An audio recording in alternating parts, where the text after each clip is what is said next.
نہیں کہ خدا رسول کی بات بھی، لوگوں کی بات بھی خدا رسول کی طرح ماننی ہے، پیر کی بات بھی خدا رسول کی طرح ماننی ہے، گھر میں بے پردیاں، عورتوں کی بے پردیاں، آ جاؤ بیٹیوں بیٹھو میرے پاس دباؤ، یہ خدا رسول نے کیا ہے ایسے؟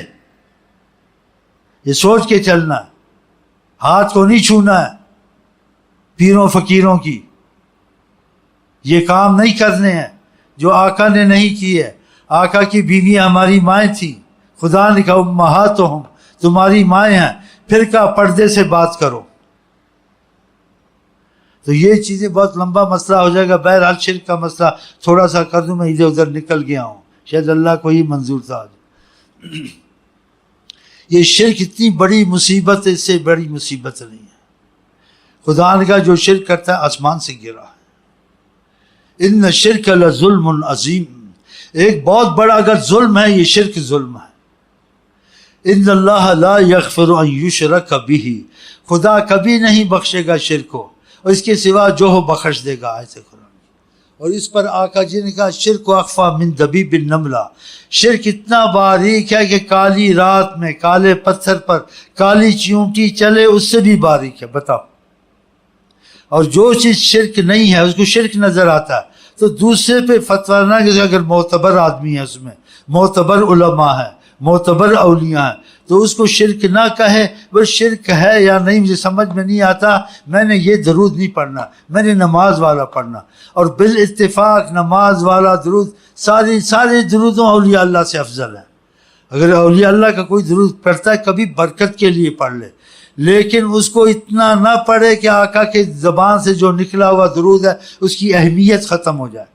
بعضے ایسے ہو گئے جو زبان رسول کریم سے درود نکلا ہے اس کی کوئی اہمیت نہیں رکھتے، یہ ہم پڑھیں گے درود تاج پڑھتے رہیں گے، درود اکبر پڑھتے رہیں گے، درود ہزاری پڑھتے ہیں، اس درود پڑھنے کو دل نہیں کرتا۔ یہ بہت بڑی غلط فہمی، اور جو تربیت دیتا ہے سمجھاتا ہے اس نے بہت بڑا ظلم کیا، وہ ناقص تھا۔ اگر وہ سمجھدار ہوتا تو طریقے سے سمجھاتا کہ اصل چیزیں وہی جو آقا کی زبان سے نکلی ہیں۔ بزرگوں نے جو محبت سے دعائیں بنائی ہیں یا کہی ہیں یا درود کی ہیں وہ برکت کے لیے کبھی کبھی پڑھ لیا کہ آقا کے محبت والے ہیں، لیکن اصل اسی کو زیادہ برکت والا سمجھنا چاہیے جو زبان مصطفیٰ سے نکلی ہے۔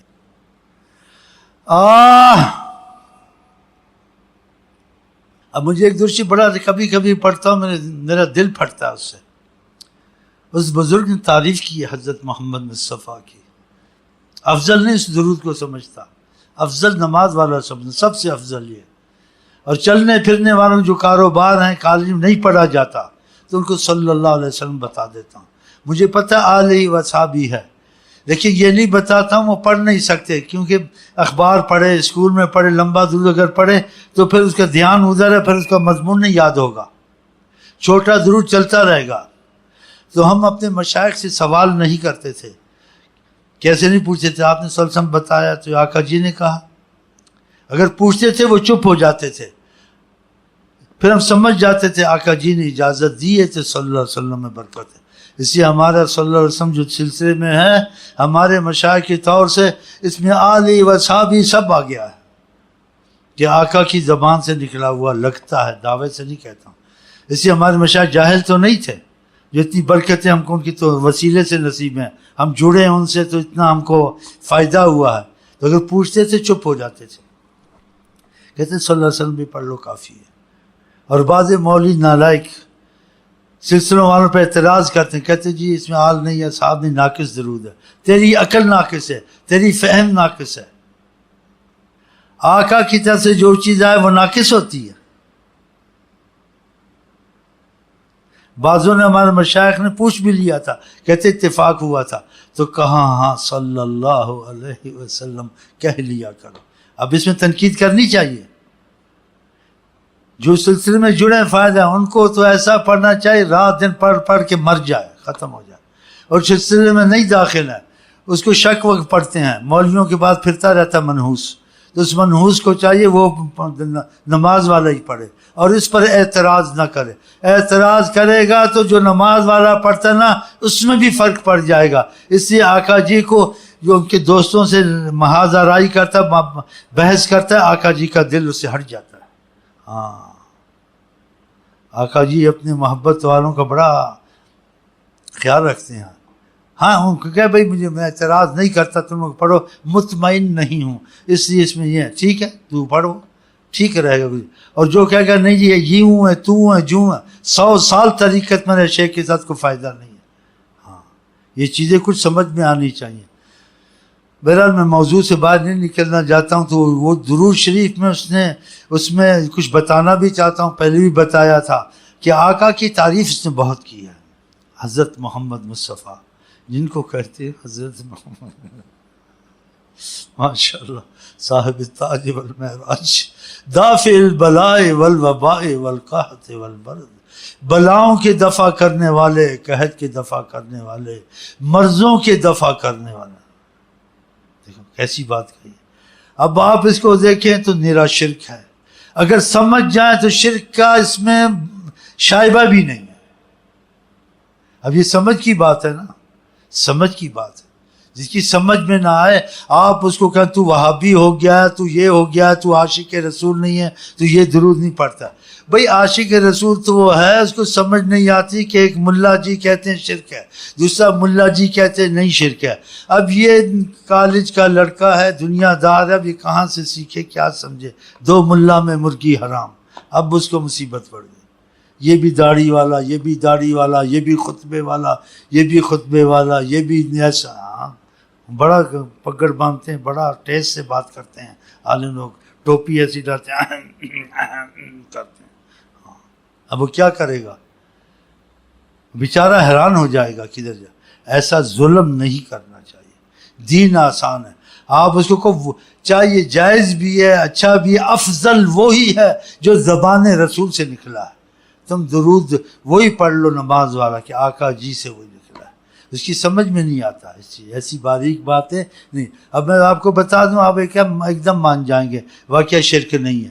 اور اگر نہیں بیان کروں گا، قرآن کا ظاہری ترجمے سے بیان کروں گا، ظاہری، اور اس کا کھول کے بیان نہیں کروں گا تو آپ واقعی شرک سمجھیں گے. اب دیکھو اللہ تعالیٰ قرآن میں آپ کو کہتے ہیں، کیا کہتے ہیں؟ وَإِن يَمْسَسْكَ اللَّهُ بِضُرٍّ فَلَا كَاشِفَ لَهُ إِلَّا هُوَ.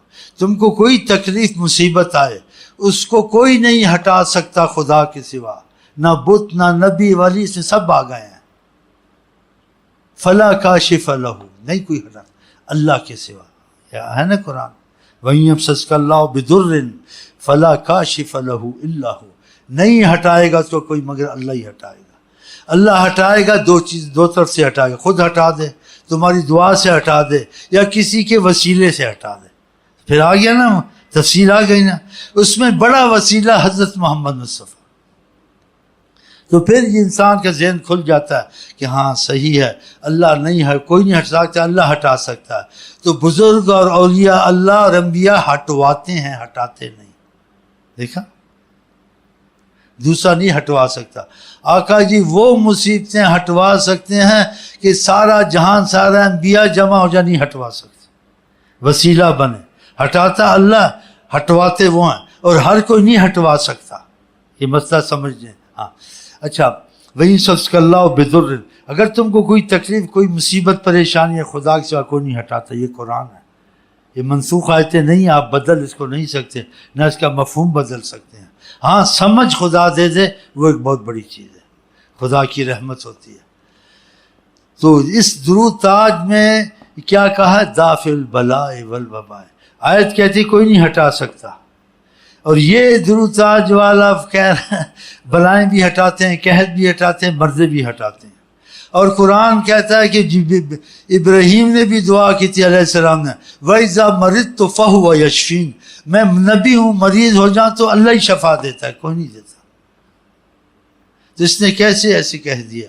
ہاں اب تیرا ذہن اگر ٹھیک ہے، اگر کون ذہن ہے، عربی میں کہتے ہیں بلید ذہن، موٹی عقل، ہاں ٹگا، بس ٹگے نو کی سمجھانا، چپی ہو جا. جاہل کو کیا سمجھانا، اس کا ذہن اتنا نہیں ہے. وہی اس کا مفہوم پتہ ہے کیا ہے؟ دافع البلاء والوباء. جب آپ دعائیں فرماتے تھے بلائیں جاتی تھی، جب آپ دعائیں فرماتے تھے مریضوں کو. یہ ہوا ہے نہیں ہوا؟ اب مان جا کیا واقعہ ہوا ہے. حدیثوں میں کتنے مریض ہیں، آقا نے ہاتھ اٹھایا بلائیں دفع. قحط کے دفع کرنے والے صحابی آئے، بارش نہیں ہوتی، ہم تباہ ہو گئے، ہمارے گھر تباہ ہو گئے، ہمارے مویشی تباہ ہو گئے، ہماری حالتیں بہت ایسی ہو گئی ہیں. آقا جی نے ہاتھ اٹھائے، قحط سالی چلی گئی. قحط وہ دیکھ لو، بارشیں ہوئیں، جو کہ یہ تو ہوا ہے. آقا نے جب ہاتھ اٹھایا، پہلے نہیں ہوا، وہ کرتے رہے دعائیں نہیں. جب آقا نے ہاتھ اٹھایا نہیں، بارشیں شروع نہیں ہوئی. پھر کہیں گے ہاں اس کا مطلب یہ ہوا دافع البلائے والوبائے والقحط والمرض، کہ جب آپ دعا فرماتے ہیں، سفارش کرتے ہیں، اللہ سے امت کے لیے رحمت مانگتے ہیں، تو ہر بلا ہر مصیبت دفع ہوتی ہے. اس لیے آدمی جب کسی کے پاس جاتا ہے تو اس کو پتہ ہوتا ہے کہ خدا ہٹائے گا، لیکن وہ کہتا ہے یہ افسر یار ہم مصیبت میں، یار ہمارے گھر میں تنگی ہے، یار ہماری نوکری لگوا دو، یار ہمارا فلانا. تو اللہ لگوائے گا، وہ اس کو پتہ اللہ لگوائے گا، لیکن وسیلہ بنانا پڑے گا. صحیح ہے غلط ہے؟ تو ایسے یہ وسیلہ یہ بن سکتے ہیں. تو سب سے بڑا وسیلہ حضرت محمد مصطفیٰ. سمجھ میں آ گئی بات؟ اختلاف ہی ختم ہو گیا کہ خدا ہی کرتا ہے. خدا وسیلے سے بہت جلدی کرتا ہے، خاص تن وہ وسیلہ جس کے وسیلے حضرت محمد مصطفیٰ بن جائیں. تو یہ پھر بات دیکھو، اب درود شرک نظر نہیں آئے گا کہ واقعہ دعائیں کرتے تھے، بلائیں دفع ہوتی تھی، قحط دفع ہوتی تھی، کہ لوگ آئے ہیں آقا پاس، یہ واقعات ہوئے ہیں، نہیں کہ نہیں ہوئے ہیں. اور آپ نے دعائیں فرمائی ہیں، ہاتھ اٹھائے ہیں، ان کی جان چھوٹی ہے. پتہ نہیں جان نہ چھوٹتی کب تک. ان کو پتہ نہیں تھا اللہ شارک کے قریب ہے تو کر لیتے دعا نا. ان کو پتہ تھا کہ اللہ شارک کے قریب ہے، لیکن اللہ جتنی حضرت محمد مصطفیٰ کی سنتا ہے اتنی ہماری سنائی نہیں ہے. جتنے وہ مقبول ہیں اتنے ہم مقبول نہیں ہیں. پتہ نہیں کب دعا قبول ہو نہ ہو، لیکن اگر وہ کرم فرمائیں گے، دعا کریں گے، ایک دم اللہ کرم کرے گا. تو اس کا یہ مطلب پھر شرک کا تو سوال ہی پیدا نہیں ہوتا اگر بات سمجھ میں آ جائے. اور جس کی یہ بات سمجھ میں نہ آیا، بیچارے کی عقل ہی ایسی موٹی عقل ہے، تو بولے بھائی مجھے تو نہیں پتہ، یہ دافع البلا ادھر بھی ہے ادھر بھی ہے، بس میں تو کہتا ہوں اللہ اللہ اللہ اللہ، بس ٹھیک ہے. لیکن تو حضور کے وسیلے کو برا مت کہہ، گالیاں مت دے ان کو، ایسے کہ سمجھ میں نہیں آتا، پھر بھی اس کی خیر. لیکن جب دخل دے گا مصیبت میں آئے گا.